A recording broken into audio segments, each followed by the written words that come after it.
Hello and welcome to another Minecraft episode. It is episode 49, and let me just start out by saying, yeah, I had something in mind. I was gonna talk about, like, the artist formerly known as Kanye, but it's like, is there any reason to freaking talk about him?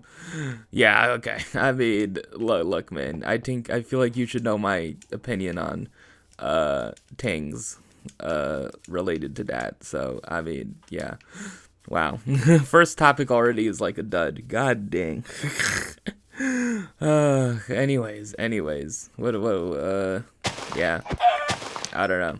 Well, I guess I should start. Yeah, if you've looked at my channel, I uploaded a video where I played Dark Souls 3, but in the middle of it, I just decided to play House Flipper instead. And yeah, basically, it was just me testing out recording on the Series S. It's almost exactly how it is on the Xbox One, so that's cool. Yeah, I'm just gonna be primarily a console gamer, I guess, if I ever want to play like newer games, you know. Yeah, I guess that's just what went into me deciding to buy it, because it was like feels like 220 bucks, like 220 bucks listed on eBay, which was like 237 like after, like taxes and stuff like that. So I'm just like, I have it. Like, it's cool. I really just love the design. Like, it's just so small. I still have the Xbox One on my, like, desk, but yeah, I moved it to, like, a corner. But, like, I have a lot of space, where where the Xbox One used to be. Yeah. It's just cool. It's just such a sleekly designed console. It's just so like why? Like what? Like I have no idea why in 2013 the Xbox One still needed a power brick. That was one thing the PS4 had over the Xbox One when it came out, was that there was just no power brick, right? Yeah, yeah, yeah. It's like, seriously. Yeah, they eventually got rid of it with was it the Xbox One X and One S, but yeah, I don't know. Obviously I could not, I did not make that upgrade, so I still have my OG Xbox One from, yeah, the 2013 version that I got in 2015. Yeah, so I guess like those are where like those games are gonna be. Well, I'm gonna play the newer types of games on the Series S if I want to record them, and yeah, basically, yeah, I don't know. Yeah, I mean, for like the small, I don't know. I'll still try to look on Steam, because I haven't I haven't uploaded a game I've played on PC in a while. Yeah. If there's like an interesting game, yeah, I have Monster Prom. I tried recording that, yeah. I think that, yeah, I actually did record that, but I don't know, I just haven't gotten around to putting it out. So, yeah, and I also like failed on my first attempt in playing that. Yeah, not getting any good result at all. So, yeah, you might see like some PC games. I might be interested. If I'm ever gonna finish the first Life is Strange, it would be on PC, because that's where my progress is. So, okay. Yeah, that's basically, yeah, that sort of little update. Yeah, am I gonna be playing more games? Am I? I don't know. I've been playing House Flipper a good bit. It's just been so fun. Not I don't know, fun, like, and just relaxing, just, I talked about it in that last video. It was like, I don't know, it's just nice. It's just really nice. I only recently flipped a house, yeah, because I was just doing all the jobs in the beginning, where like you can just like clean a house. Yeah, where it's like they give you jobs and it's like, oh, clean the garage out, or like paint the walls, make one bedroom into 2 bedrooms, and I was just doing those, getting money, and and then I realized, oh wait, yeah, you're the reason why you're doing these jobs is to afford enough money, is to get enough money to afford to buy like a beat up house and then flip it on the market. So yeah.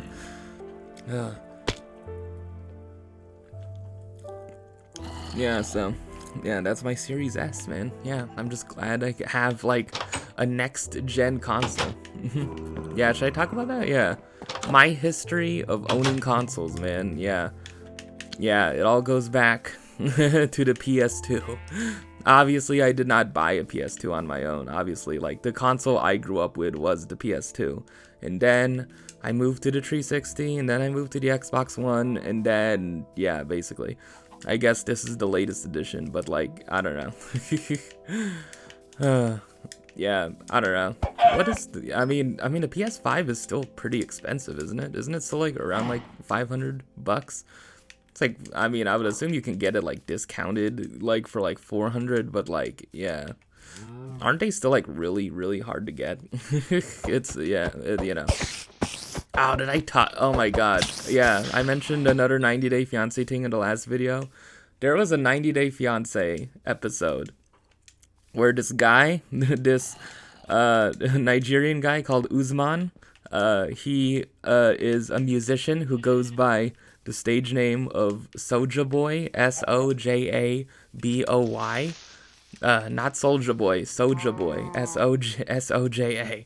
And then he is in the particular season I watched, he was not even, yeah, he was there. This woman called Kimberly was a fan of his music, and then she wanted to she traveled to I don't think, yeah, she traveled to Tasmania, where he was, like, shooting a music video, just because she was a big fan of her music, and, like, they developed, like, a friendship that way. Like, they weren't even dating. And then as a gift, this girl, Kimberly, who, you know, mind you, is not even dating this guy at this point. This is on 90 Day Fiancé. This is on before the 90 days. She's not even dating this guy at this point. Like, Usman does not see her as a girlfriend at this point in the series, in the season. And then she goes ahead as a gift and buys him a PS5 and a MacBook. Like, I would assume, like, the latest MacBook. She buys him a PS5 and a MacBook for a guy who didn't even consider his girlfriend. Like, are you, like, seriously? Could you imagine seriously, man? Like, I saw that and I was like, jeez, oh my God. Like, the level of, what is it? What do you call it? Like, what do you call it?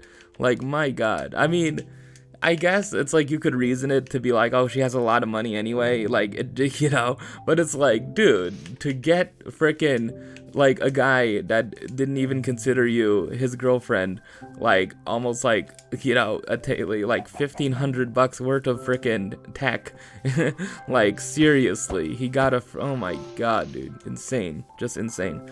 That was in, like, December of 2022. Like, the time that season took place, it was, like, December of 2020, I think. Like, that was, like, the prime, like, I'd assume there's still, like, scalpers now, but it's, like, you know, if you don't know, like, yeah, I think the whole thing with the PS5 is that there's been a bunch of freaking scalpers, like, who have been, like, buying PS5s at retail stores, so they're sold out at retail stores like Walmart and Target, and they've been reselling it on eBay for, like, you know, exorbitantly higher prices, I would assume. Yeah, it's like, oh my God. Jesus. What is this all to say? Like, I don't know, the lengths that some people would go for, I don't know, the people they love. I don't know. Yeah, I don't know, man. I don't know. Yeah, you know, like that viral video. There's a viral video of, like, a kid opening up a Nintendo 64. Oh man. Yeah, I got my 360 for Christmas, and I saved up money. Like, from Christmas and, like, and my birthday in, like, 2014, and then in January of 2015, I eventually got the Xbox One. That was the first thing. That was, like, the most significant thing I got, like, with my own, well, with quote, my own money, you know? Yeah. Oh man, I hope to one day like actually buy something where it's like, it's all yeah, like it's all my money, but I guess I'm not at that point yet. Yeah.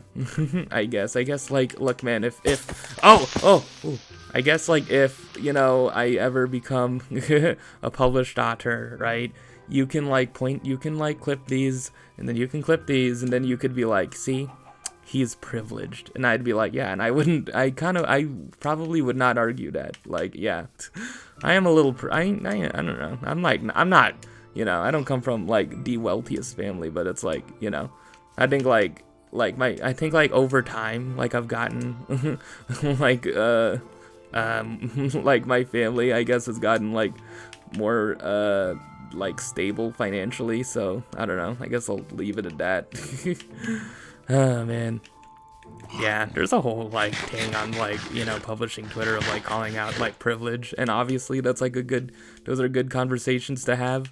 And I remember like when the whole book piracy thing came about, there was like one person who tweeted like, I'll be sure to always have have a PDF of version, like an ebook version available to of all the books I publish, like, yeah. And then I think that I don't know, I'm purely speculating here, but I think that was a tweet that like drew a bunch of controversy, like when that book piracy thing, the Zlib thing first started to was like big, right?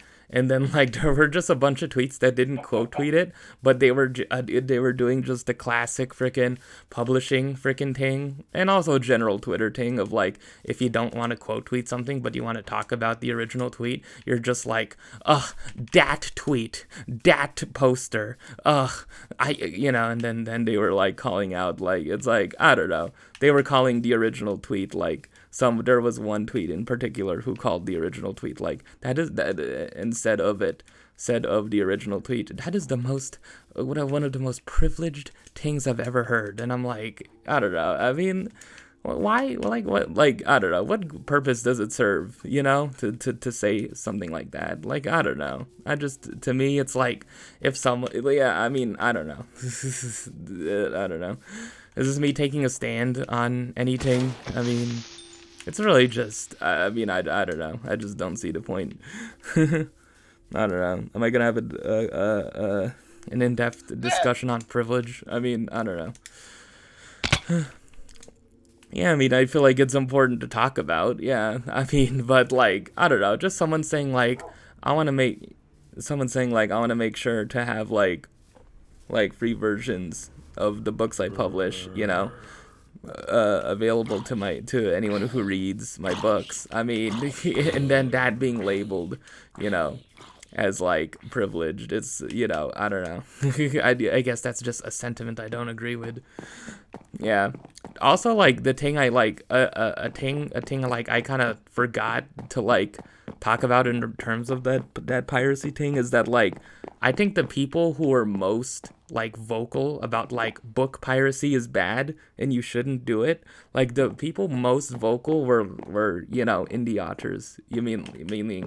Meaning like self-published authors who weren't like traditionally published, and like, or like authors who are like published to like small presses, i.e. not freaking, Random House, Penguin Random House, Simon and Schuster, Harper Collins, and stuff like that. And yeah, like those were the people most vocal about it. The people like, mostly like, who have to do all of their like, yeah, who basically sell books through like Amazon basically and Kindle. Those were the ones that seemingly like the most vocal about it. And I feel like I did see a couple tweets like in response to those people being like, why you like some of these indie authors books like are like their quality is less than stellar. And then there was a tweet that I did not I found extremely freaking scathing and harsh, but like it said like, some of these like indie authors, right, who are like very vocal on this anti-book piracy thing, uh, that specific tweet said like I've read fan fiction that's better, and it's like, oh god, it's a whole thing. I don't know. Do I need to rehash that whole like book piracy thing? I mean, I don't know. Yeah, again, it's a lot, man. It's a nuanced conversation. You know, hopefully, like, I don't know. I guess you can watch back and like hear my thoughts, but I mean, I don't know, man. Yeah, I mean, yeah, my stance on books is that like college textbooks, like I really do not see why there would be any pushback to people, you know, pirating or downloading PDFs, but you know, obviously. And then there's the whole the arguments about, you know, people in third world countries and like, you know, the whole discussion of like, you know, people in those countries, you know, and their whole, you know, access to books in general. It's a lot. Yeah, but you know, yeah, man. Yeah, I guess I do not necessarily need to rehash that. Oh man. Anyways, what else has been going on? Yeah, true. I use Twitter as inspiration for a lot of these things now. So yeah, what has been going on in that space? Oh man. So yeah, I mean, Twitter moved past like the Twitter is dying conversation. Yeah, what did it move to? I don't know, man. It's in general, yeah, like Twitter. Yeah, I'm thinking like of like Twitter-wide like topics. Yeah, the World Cup. I mean, yeah, people have been talking about the World Cup. You know, America just got eliminated as of this recording. So, yep, sad. Yeah, it was the Netherlands that friggin' beat us. So beat us. Yeah, see. Yeah, I don't know. It makes sense. Yeah, you know, yeah. I said this way back in like episode 2 or 3.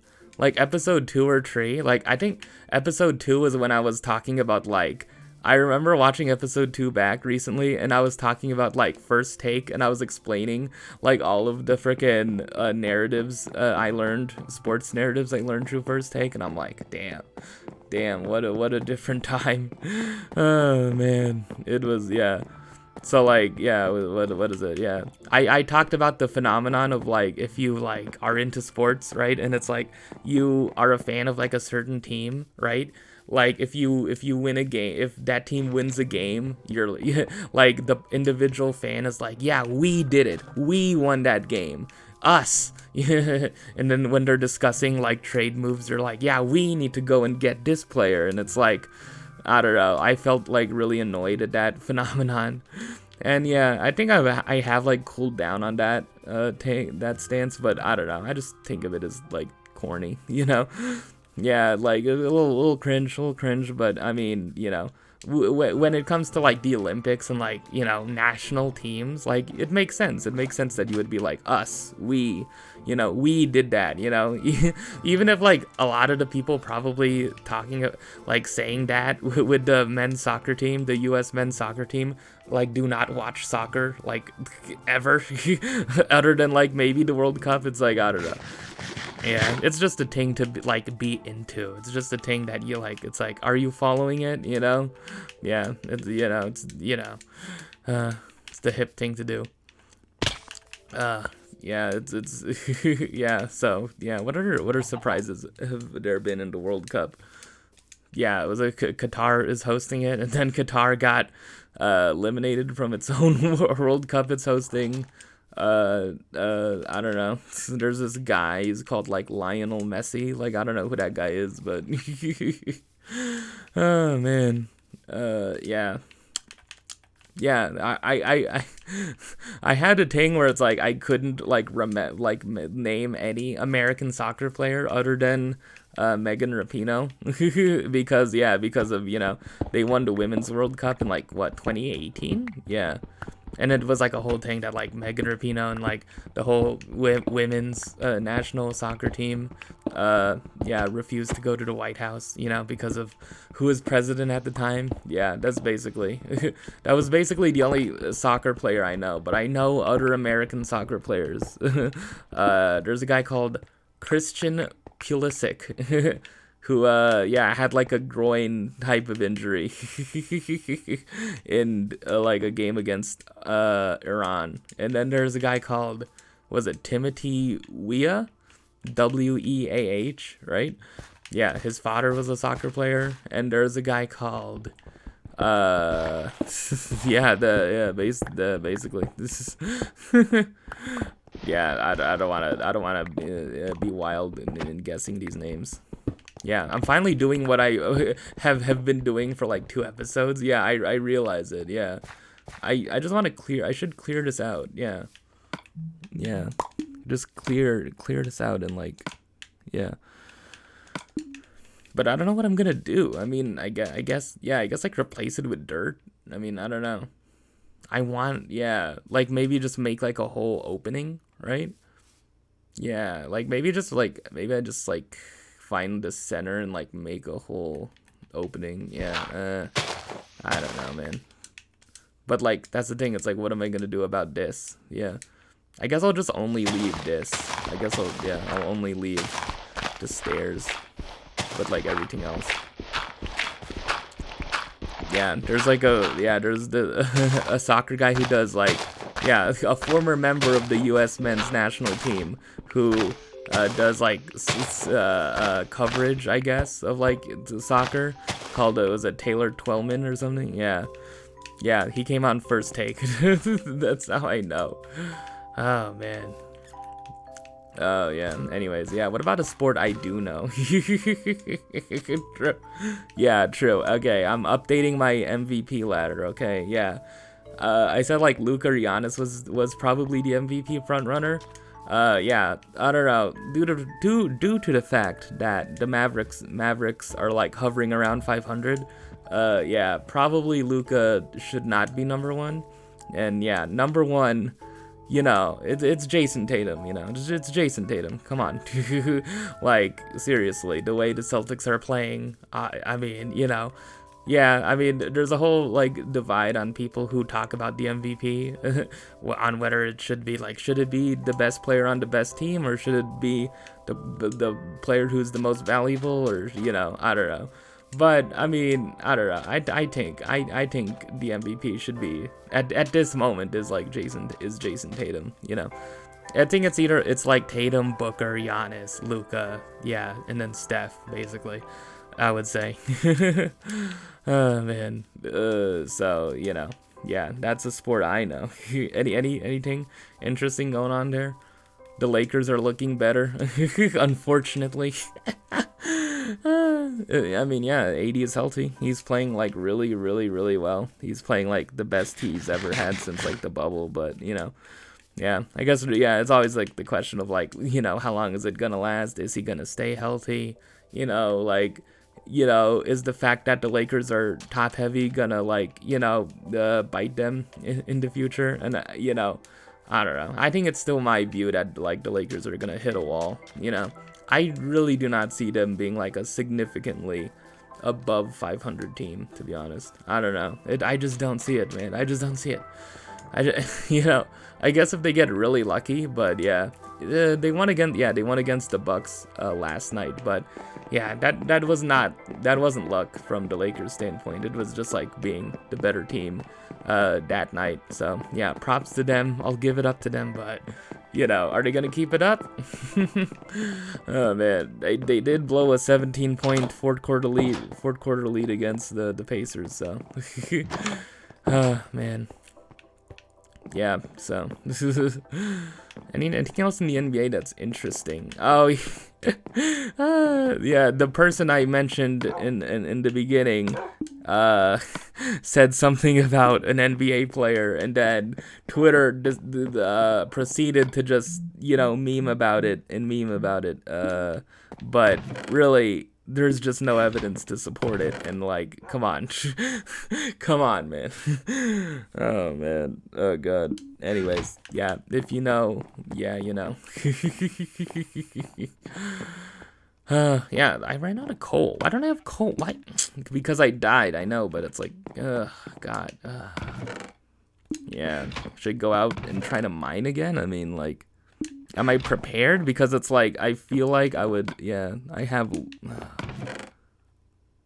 feel like I would just not be prepared. Oh, there's a bit of charcoal here. Okay. Yeah, how much meat can I cook? Anything else going on? Anything else going on? I mean, I don't know. I don't know why I feel obligated to make these like an hour long.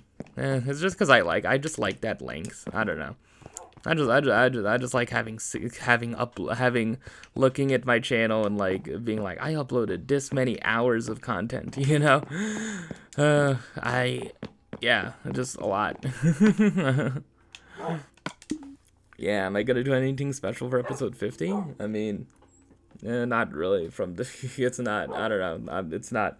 It's just gonna be another episode, probably. Yeah, but yeah. Oh man, dude, LaCroix.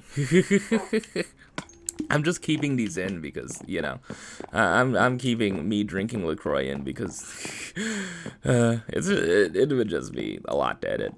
It wouldn't be a lot to edit, but I don't know. It's not too big of an interruption, is it? Yeah, I don't know how people do it on like podcasts. I don't know.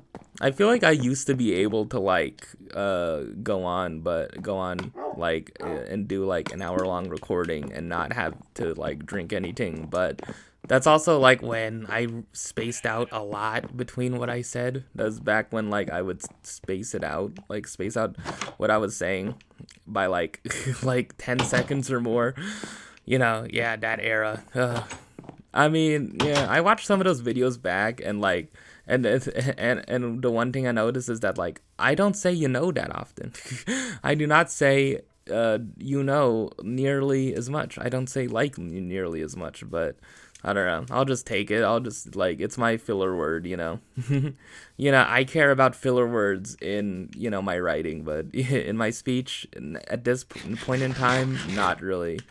Yeah. If I ever put out a video where like I want to have like a script, I guess.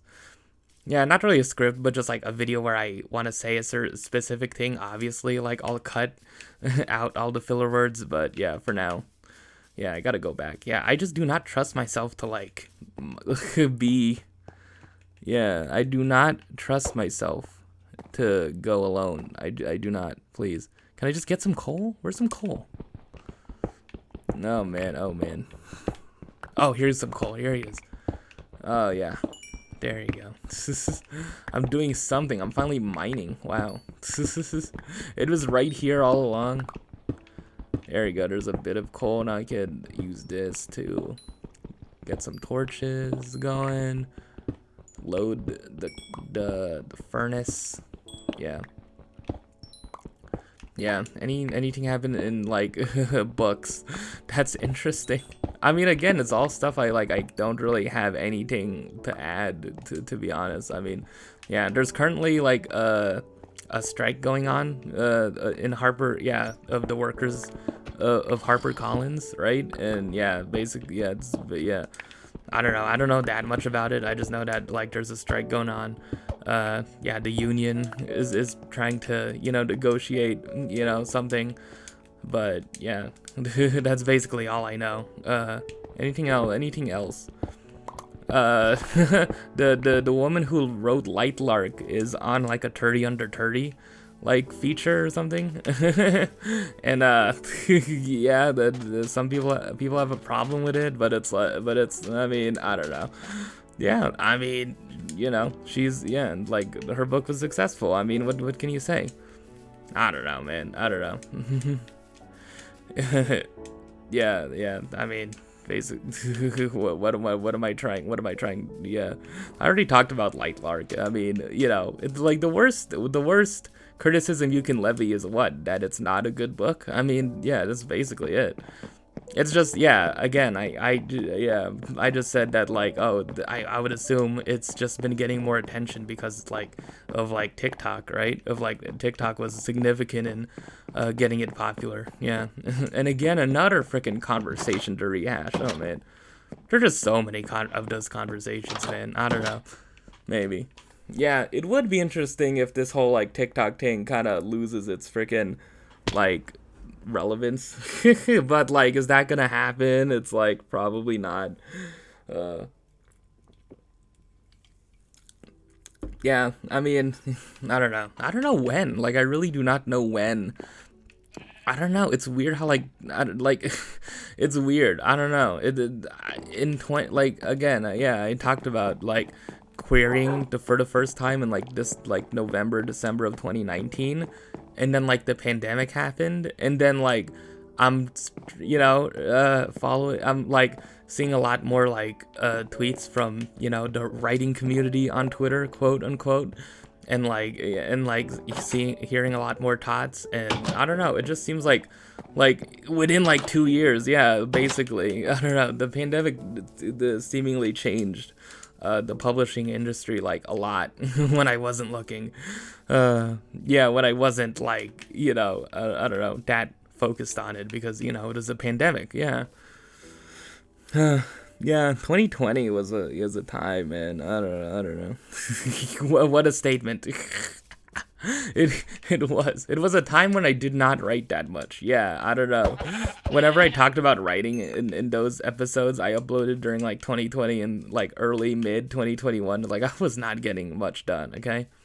I started the novel I'm working on now in like August of 2020, but I don't know.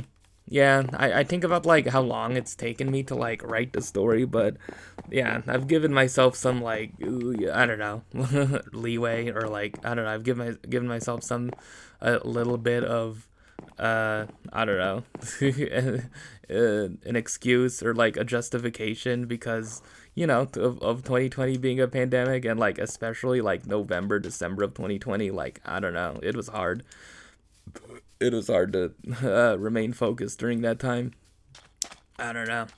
Yeah, I mean, I managed to like complete a semester during like the fall of 2020, and like how the hell did I do that?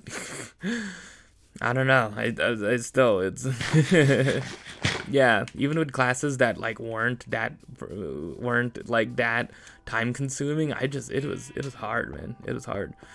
Yeah. Did I talk about like yeah, true. This is gonna add this I don't know, something to me. I don't know. Maybe it would make people look at me different, but during the fall semester of 2020, I was taking a class. Yeah, I guess, can I say it? I was taking like a film class, basically. It was an English class. It was listed under English, but it was called like literary approaches to film. And I was taking it, and then like I just did not do any work for it. Like I just like pretty much all of September, like I like turned in like 2 assignments like at most, and then like midway through the semester, right before there was like an exam, like a midterm, basically. It wasn't that like intensive. It was just like some multiple choice questions and some like fill-in questions you had to do. But I remember before that exam came up, the professor emailed me and said like, you haven't been turning in your work, like I strongly suggest you drop the class. And then I was like, oh god. And then yeah, I proceeded to do really well on the exam, and then yeah, it did wake me up a bit to be like, oh, I need to like actually pass this class. Yeah. Yeah, I remember. Yeah, that was an encouraging thing, but man, yeah, that was hard. Yeah. Anyways, yeah, I started what the novel I'm writing now in August of 2020, and like I've given myself leeway because like of the pandemic, and like it was very spotty, right? Like, and like I didn't really write November, December, or January of 2021. And like yeah, like my timeline of like writing it was consistently was like March I started writing a bit more consistently, and then like June, yeah, June, July, and then in August I took a break because I I wrote a short story. I finished a short story that I started in like December of 2020, like 2 sentences of. I took a break from my novel to write a short story, and yeah, I guess that's another justification slash excuse slash whatever explanation. And then yeah, but you know, the one thing I've been like, I guess the one thing I can hang my hat on for this year is that like I've been really consistent with writing. Like, you know, a lot of, you know, seeing the quote writing community on Twitter talk about like, I wrote 20,000 words in 3 days, I wrote 50,000 words in a month. Oh yeah, obviously I wrote, you know, I completed NaNoWriMo, I wrote, you know, this many words, I already have a draft. And it's like, yeah. Meanwhile, I don't know, again, yeah, to go over my writing process again, it's like, dude, like, I write a sentence, and then I write another sentence, and it takes me, like, 3 minutes to write a sentence. Like, seriously, man, oh my god, the people. Look, man, I know I'm faster than George R.R. Martin, I know that, but I don't know, it's a thing, obviously, it's like, you shouldn't compare yourself, but I don't know. It's hard not to. It's hard not to see like tweets of people writing, tweets of people like being, feeling very good about themselves of like writing things really fast. And meanwhile, I'm like, anyways, I wrote like 50 words in like an hour. It's not that slow, but you know, yeah. What did I say? Like like I consider like a writing session productive if I write like 300 words in like an hour and a half, basically. Like 300 words, that's all I need. It also helps that like I don't want to write like 100k word freaking epic fantasies, right? Like a lot of those people probably write like longer stories. Like a lot of the people on the writing community on Twitter write like fantasy, and like it probably reaches up to like, you know, over 90k. Like over 80k, 90k. If you're writing like a YA fantasy, it would probably be like the market, I guess, like is conventionally like I've heard is like 90 to 100k, I think. Yeah, there's a subreddit called Pub Tips, and like whenever I see a query that is up for critique, and then it says and then it says like adult fantasy, like 170k words, and I'm like, oh wow. And then, oh man, stand alone with series potential. Yeah. You know, yeah, well, that's the thing you should say. Yeah, that's the golden phrase you should say when you're like trying to query a fantasy that you anticipate to be a series. Right, is say standalone with series potential, but I don't know, just seeing some queries with like, yeah, oh man, it's, yeah, I saw like a query for like that listed something as like YA or like even middle grade, and like listed like the word count as like over 100k, like 120k, and I'm like, okay. Yeah, I mean, those are those are the things I know. Yeah, I also just don't want to write long stories in general. Yeah, I don't know. I just don't foresee myself in the near future wanting to write like a story that ends up being like 100k. Cause like, come on, man. If anything, I just want to I want to write shorter. Yeah, that's why I've been thinking a lot about middle grade, because like, you know, like I would love to like write a book that's just only like 40k to 55k, you know? Yeah. 40k is like the lowest like word count for like for it to officially be like a novel, you know. I've heard, so yeah, I guess. Oh man, these Let's Plays are so different, am I? Yeah, true. It's so, oh man, am I the only Minecraft Let's Player that talks about the publishing industry this much? Look, man, oh man. What a ruse. What a ruse. Oh man, anything else going on? You know, yeah, my writing process, it's slow, it's grinding. I can't help myself from line editing, you know. I don't know.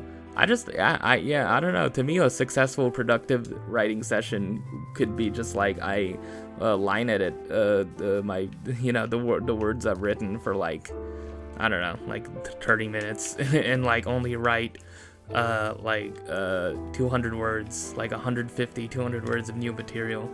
Yeah, Cause I've been thinking, yeah, cause yeah, I guess should I give a brief update? Yeah, I've been giving it in like little tiny pieces. I have like 72.5k words written at this point. So, yeah, I said I'm writing like the final chapters. I'm still doing that, but yeah, I've resolved it within myself. I've basically made myself accept that if I don't end up finishing the story by the end of this year, that I'll be okay with it, I don't know. Yeah, because again, I've been thinking, there really isn't that much difference between finishing it December 31st, 2022 versus like January 13th, 2022. Like, I don't know. Yeah, like it shouldn't be that different. 2023, January of 2023. It shouldn't be that like, I don't know. Yeah, but in my head, I'm just like, but wouldn't it be great if I managed to finish it this year and finally finish it? Yeah, but it's fine. It'll be the same amount of time roughly anyway. Like, I anticipate that I am gonna finish it within the next like month or two anyway. So, yeah, unless something happens. I mean, yeah. Yeah, I mean, yeah, there's the whole OtterTube community, and like they do like a lot of them do writing sprints. Yeah, I talked about that before. It's like, how can I do that, man? It's like, hey, get ready for a writing sprint, and I'm like, oh god, it's like you can't, like I can't, man, dude, I don't know, yeah. Yeah, and also it's also a thing I talked about before that it is like somewhat of a privilege to like have like all the time in the world basically to like write your first books. You write the books you wrote right before ever trying to get published, because if you want to be traditionally published, well, yeah, and self-published, that writing on a deadline is just basically required. So yeah, that's basically just I don't know, the writing publishing talk. Anything else like pressing in that? I don't know. Yeah, nothing controversial, right? Right. I was thinking maybe I should go to Twitter and check. I don't know. Let me just let me just accept that there's nothing controversial. Oh man, yeah. What am I reading right now? I'm reading this book called Love, Hate, and Other Filters. Yeah, by was it Samira Ahmed? I think. Oh yeah. I'll put it on screen if I get it wrong. But yeah, it's interesting. It's an interesting story. Yeah, I'm less than like 100 pages in, so yeah. Yeah. Should I say what it's about? Yeah, it's about like an Indian Muslim girl who is very into filmmaking. She has a camera, has a camcorder wherever she goes. She finds comfort in that, and she wants to go to NYU, and she's like torn between the two worlds. She's torn between two love interests in particular. One is like the ideal right Indian boyfriend / husband that her family would probably want for her, and like the other is like white American and probably what her parents don't want. But yeah, I guess there's a conflict. Yeah, I don't know. It's good so far. Yeah. Yeah, I read a lot of YA if you didn't know. But yeah, the last book I read was was The Sun Also Rises. Yeah, by Ernest Hemingway. You might have had to have read him. I don't think there's any Ernest Hemingway required reading like in English classes. I don't think so. Yeah, like for my junior paper, like I did a thing on World War One. I had my topic was basically like World War One and like the effects of the war and like disillusionment basically. So I read A Farewell to Arms, which is very much dealing with that. And yeah, I don't know. It's weird because I don't know. I like Hemingway's. I love Hemingway, like how he writes. I love his prose, like his beige prose, but it's like I don't know. It's it's not a thing where it's like he just has these certain passages where they're just so great. I don't know.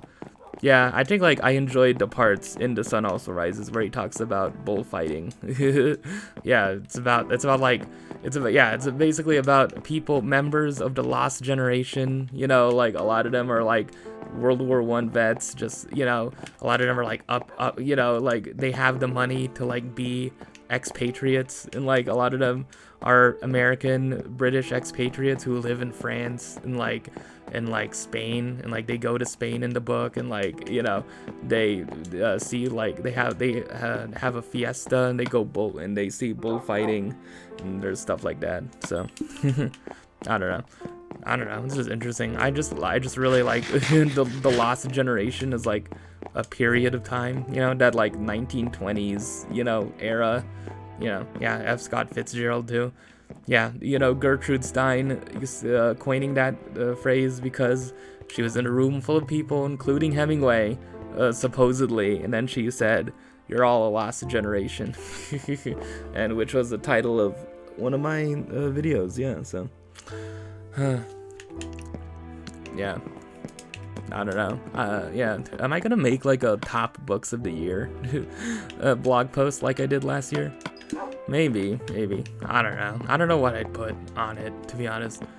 It would be like the most interesting ones. Yeah, the ones I could talk about, the ones I could write about for like at least a paragraph. But I don't know. But I mean, you know, there's some interesting ones. Yeah. Oh God, I need more. I need to fuel myself. Yeah. So, yeah. Those are some reading updates. Have I been watching anything? Really not really. No. There's this Wednesday series. Yeah, the series Wednesday, starring Jenna Ortega, who was one of the stars of a movie I made it very clear on Twitter that I did not like. Wednesday, the first defining TV show of Gen Z. No, I thought that was Euphoria. Oh. Yeah, dude, oh God. When we look back at it, is the first defining TV show of Gen Z gonna be Euphoria or what? Or can it be like, oh God. What else could it be though? Like honestly, what else could it be? I don't know. I'm ragging on that like 11 months later. It's like, it's just because it's a kind of a freaking dumb thing. It's kind of like a thing I don't really like, okay? I just really do not like that phrase. I don't know. I just don't like, I watched it and it was not, and it clearly, to me, was not the first defining film of Gen Z. Oh, man. Yeah, I talked about, my candidates for first defining film of Gen Z are Love, Simon, and Hate You Give, but I don't know, in terms of a series, I mean, I don't know, I'd be hard-pressed to say it was anything other than Euphoria, but I don't know. Yeah, is that so bad? Is that so bad? Oh, man. No, I mean, it isn't, it's fine. I don't know. Yeah, I talked about it before. Yeah, the phenomenon of like where's like the next like great like teen drama, like, you know, remnant, like Friday Night Lights, you know, basically. I don't know. It's very clear to me that, in my opinion, there's nothing Euphoria can do to be on the level of Friday Night Lights, or even like halfway towards it. So, what's the point, man? What's the point? I just have my like set pieces of media, don't I? It's weird, yeah. Eliza and Her Monsters, Life is Strange, Daria, Friday Night Lights, Avatar, Alexa and Katie. That should actually be the first defining show of Gen Z, actually, if you think about it. I do not need to tell you what the show is about. Yeah, and No Good Nick. Yeah, obviously. Yeah. If you need to know what that show is, yeah, come on. That's like, I feel like that's a deep cut. I feel like I might have talked about it like once or twice, but yeah. Oh, man. Yeah, I get that's another episode entirely. My thoughts on that. Oh man, I have a blog post on it. Yeah, basically, yeah. If you just look up my blog, yeah, www.ablogonmangostreet.wordpress.com. It's one of the first things, you know, I wrote. Yeah, in like October of 2019. So yeah, shameless plug. Oh man, anything going on in like YouTube? Any? Oh god. Oh man. Anyways, anything? Anything? Oh man, I wish I could just like come up with like more natural topics. I don't know. Oh god. Yeah, I don't, yeah, again, I just don't watch YouTubers that much anymore.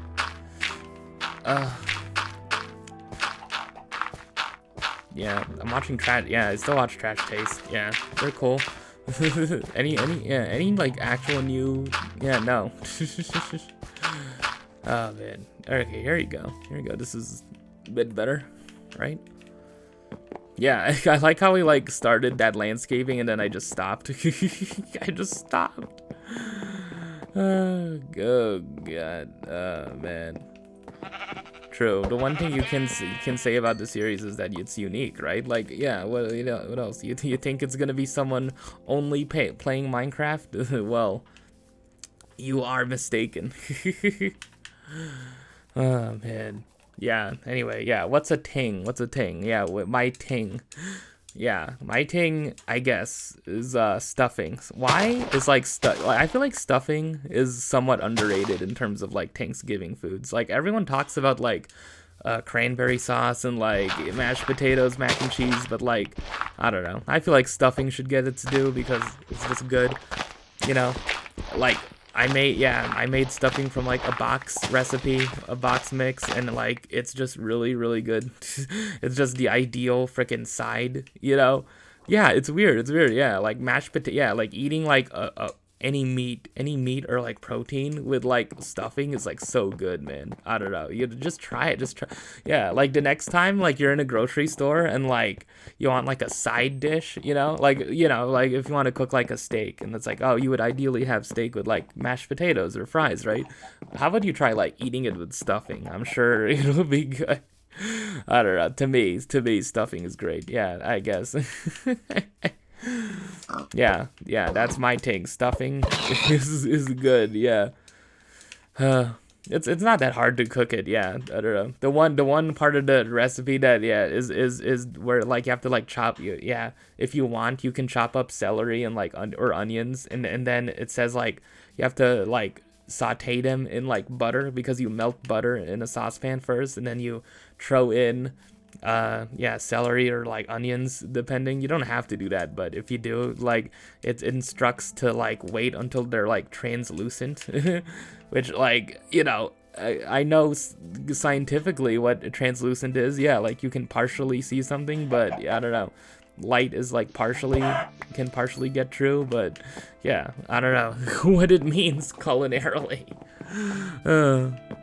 It just means like until it's I think it probably just means like until it's somewhat soft, until it's not like, you know, uncooked. Basically just cook celery and or the onions. Yeah, I would think for onions it'd be a bit easier to tell like whether it's translucent. Yeah, if it's like, I guess if you can somewhat see through it when you like, I don't know, pick it up, but like, I mean, I don't know.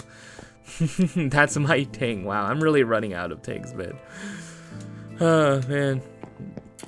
Oh god.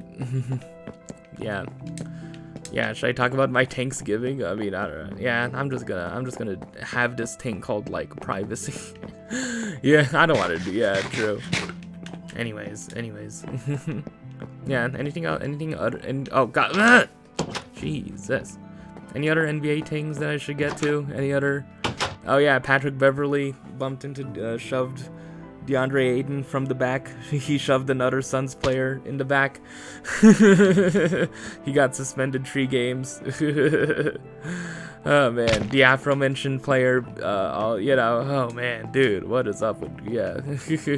Chris Paul, man. Oh man, that's what he did. Yeah, I don't know. It wasn't, there wasn't that much fanfare to it. It was just like, oh, he shoved him. Okay. Yeah. Anything else happened? Yeah. I guess nothing came of Laddergate. Yeah. I did. I did a whole. I just had to show those clips though. I don't know.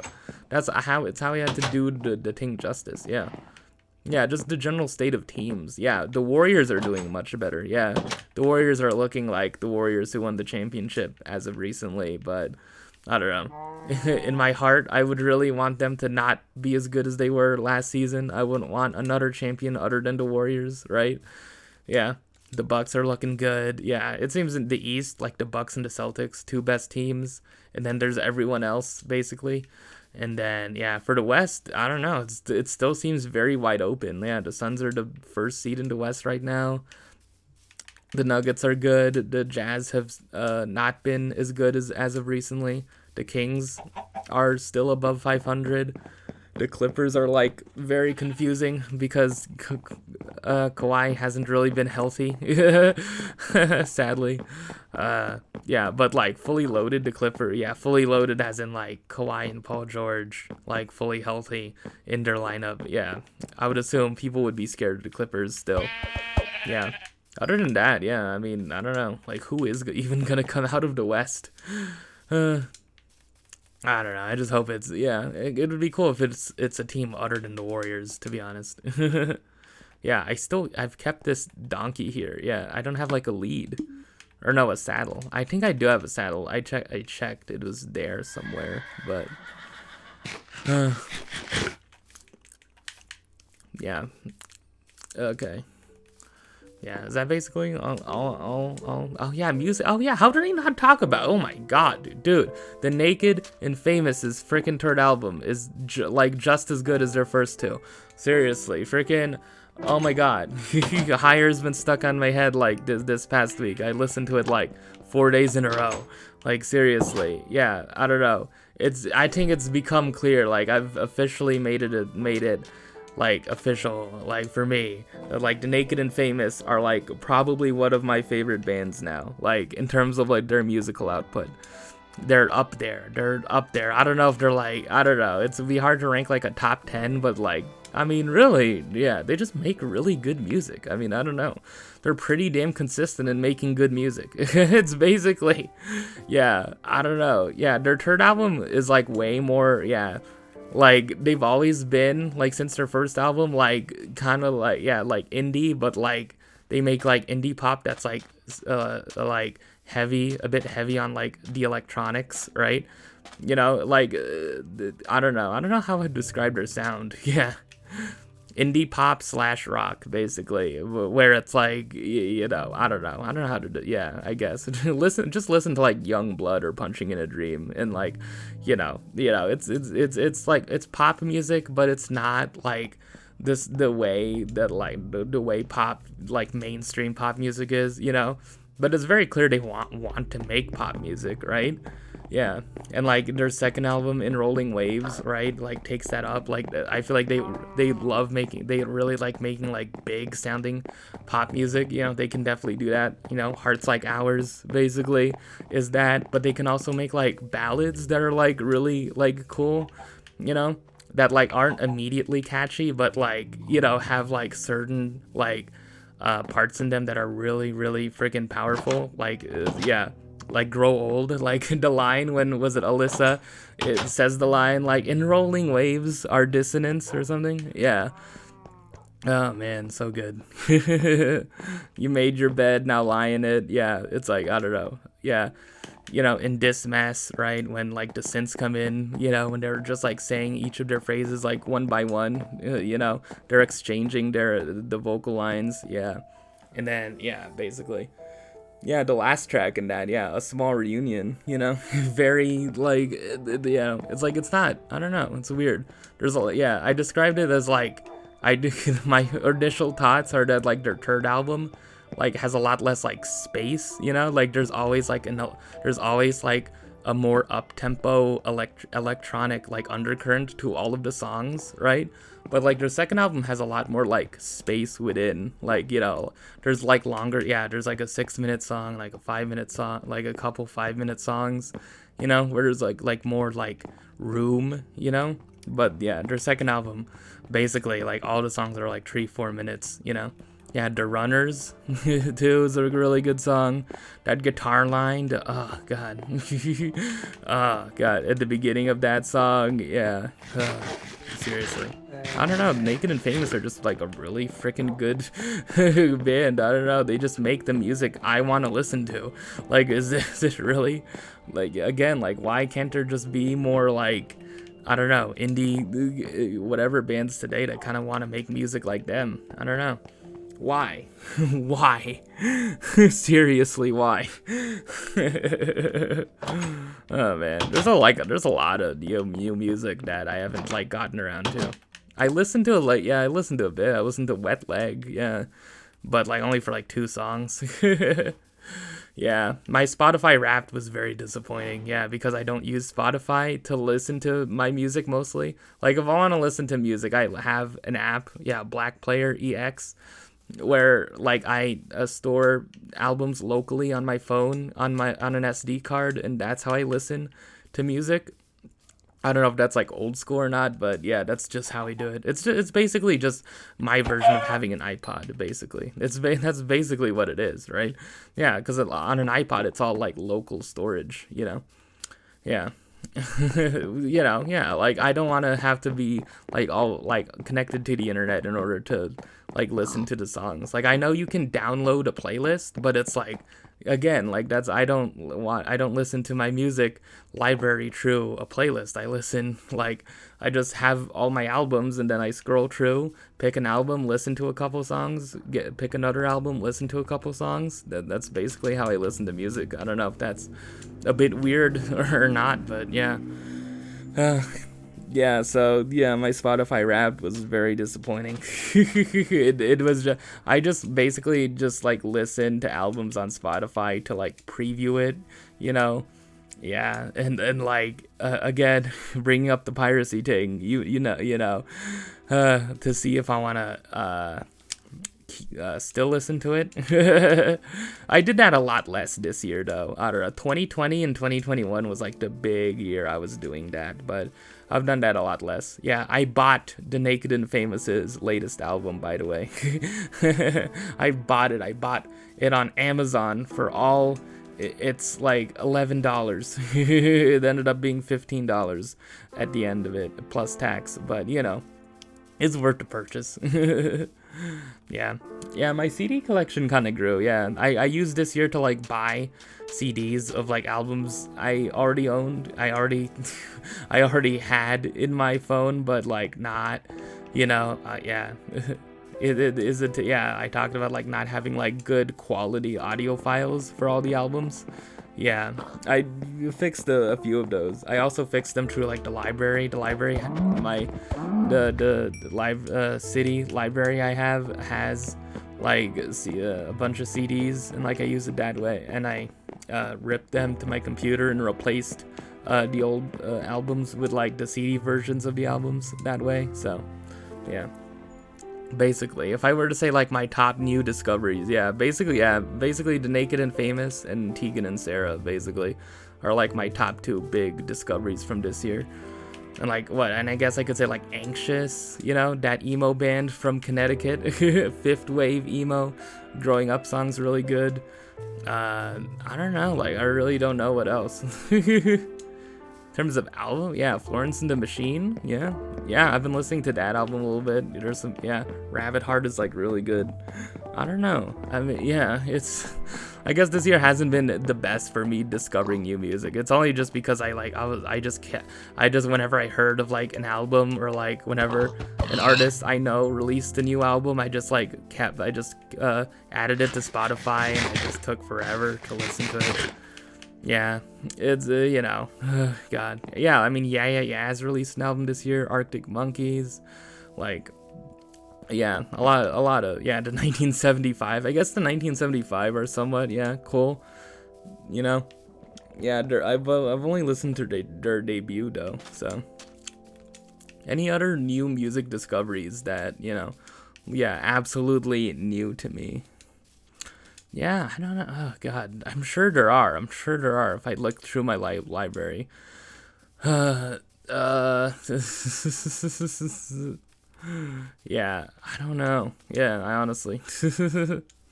God, in terms of music, yeah, in terms of music, other people are listening to that people are hyping up that I haven't listened to. What is there? There's this guy called MJ Lenderman, who is in a band called Wednesday, right? And like he writes songs. Yeah, like the subreddit r indie heads really seems to like him a lot, and there's like people whose tweets I see on Twitter who really like him a lot. I don't know, like people who are into emo really like him for some reason, because yeah, technically the music he makes is like alt country, if you know what that. Yeah, like I don't know, how do you describe alt country, because I haven't really listened to it. Wilco. Yeah, Wilco, drive-by truckers, and like, yeah, I don't know. Basically the two. Yeah, I don't know. People really seem to like this album called Boat Songs. Yeah, I talked about Black Country New Road before, right? They're this band, post-punk band from the UK, who like their lead singer left, yeah, after the release of their second album. Yeah, the Ants from Up There, the album that's like really, yeah, that a lot of people on the indie head subreddit in particular really like. And then there's, yeah, what else is there? Yeah, what else does the subreddit r/indie heads really like? Always, yeah, I listen to Always. Yeah, I listened to their latest album. I talked about that before. Yeah, what else do they like? Yeah, oh god. Yeah, Black Midi, another post-punk band. Oh man, yeah, these like new post-punk bands that are popping up are called windmill core. Yeah, like one term to describe them. Yeah, Black Midi, Squid, Dry Cleaning, Black Country New Road, all kind of fit into that, I guess. I didn't come up with a term. Yeah, what is that? There's another one. There's another one that's like, yeah. God, there's another freaking artist. Oh man. What, yeah. Oh yeah, Big Teeth. Yeah, Big Teeth is this like folkish, indie folk kind of band. Yeah, that makes that kind of music, and they released an album called Dragon You Warm Mountain, I Believe in You. That's the title of the album. Dragon You Warm Mountain, I Believe in You. And then yeah, that's like an album that subreddit talked about for a while. Yeah. Oh man. Yeah, this is basically, yeah, I guess those are just the things. Yeah, basically for me, like just again, my biggest freaking music takeaway from this year is that the Naked and Famous are like really freaking good, man. Oh man. Yeah, also with Tegan and Sarah, yeah, I could have seen them live. Yeah, I could have seen them. Yeah, in November, there were two concerts I was interested in maybe seeing. Yeah, Lucy Dacus was one, and then Tegan and Sarah were the other. Even though like I did only first discover them this year. They've been around for a while. Yeah. But yeah, that's a thing I forgot to mention. They have a memoir called High School, which I would assume like details them growing up as like queer teenagers in Canada. So yeah, like that, they had a memoir out like a few years ago, and it just very recently this year got turned into a series on Freevee, which you can find on like Prime Video.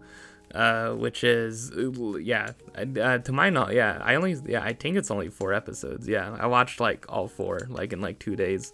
It's really cool. I don't know, it somewhat gave off Life is Strange kind of vibes. I feel like if you played Life is Strange and liked the whole like indie hipster kind of like nature to it, the whole, I feel like you would like it a lot.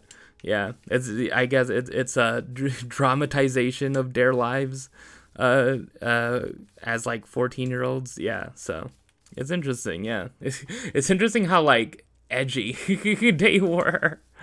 Oh man, but like also like I don't know, like yeah, their mom like in that show is like really freaking cool.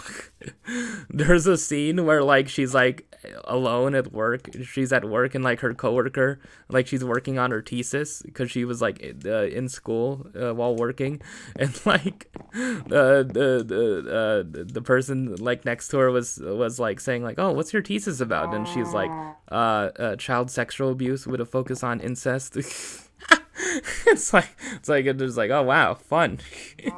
Yeah, I don't know if that was actual. I don't know if there's like real a real thing to that. I would assume there is. I would assume there's a real thing to like Tegan and Sarah, like in real life, them growing up, they had experiences with drugs and partying and stuff like that. They felt, I would assume like each of them, like both of them felt kind of like outsider-ish, because that's also another thing too, that like in this, yeah, because even though they're identical twins, right, that they are like, they were a pair of twins who like didn't always get along, and like that series like shows that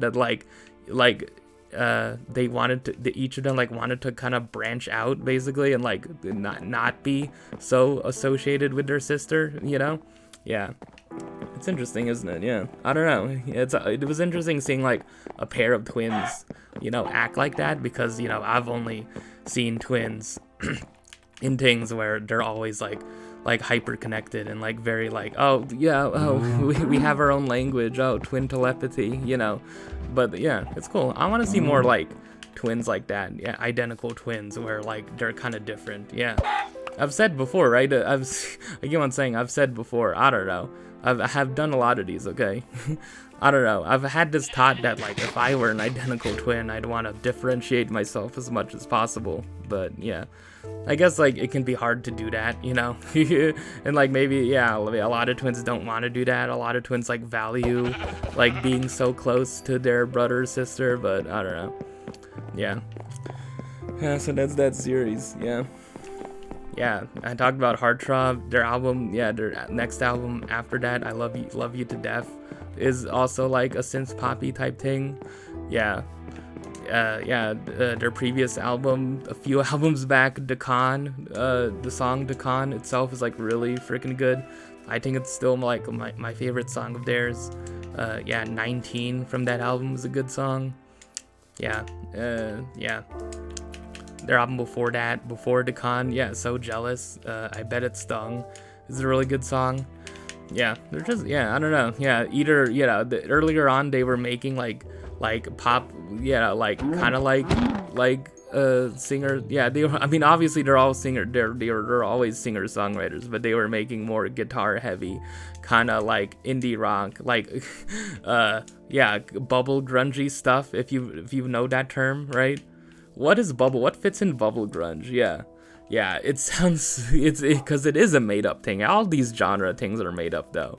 What is considered bubble grunge? Yeah, Indie Heads did a rate where they rated 4 albums that fell in bubble grunge. Yeah, Beach Bunny, The Bats, Charlie Bliss. Basically just kind of like the intersection of pop punk and indie rock, basically. Where and I think like also taking that the lyrics have to be kind of somewhat personal, and they can't be like esoteric. They can't be like the way like Animal Collective's lyrics are, or like Grizzly Bear. Like they have to be like very about like personal relationships, basically. I guess it's also a bit like emo in there too. So like emo, pop punk, indie rock, but like not fully one of those things, Like if you listen to Beach Bunny, yeah, you can. Yeah, I mean, I don't know. I feel like you listen to Beach Bunny, right? You listen to a Beach Bunny song, like I don't know, yeah, like Cloud 9, and it's like, oh, it's about, yeah, it's like basically that kind of thing, about like, I don't know, just songs about relationships, I guess. Oh man. Yeah, look at me explaining genres. Yeah, is that, I don't know. I like bubble grunge a good bit. Yeah, I don't know if like Soccer Mommy would like fall into that though. Yeah, I feel like that's another thing entirely. Yeah, like dream pop, I guess. No, Soccer Mommy wouldn't be dream pop. I don't know. What would be dream pop? Yeah, no, dream pop is always. Dream pop and shoegaze are like listed as similar things, but like, I don't know. Shoegaze is My Bloody Valentine, basically.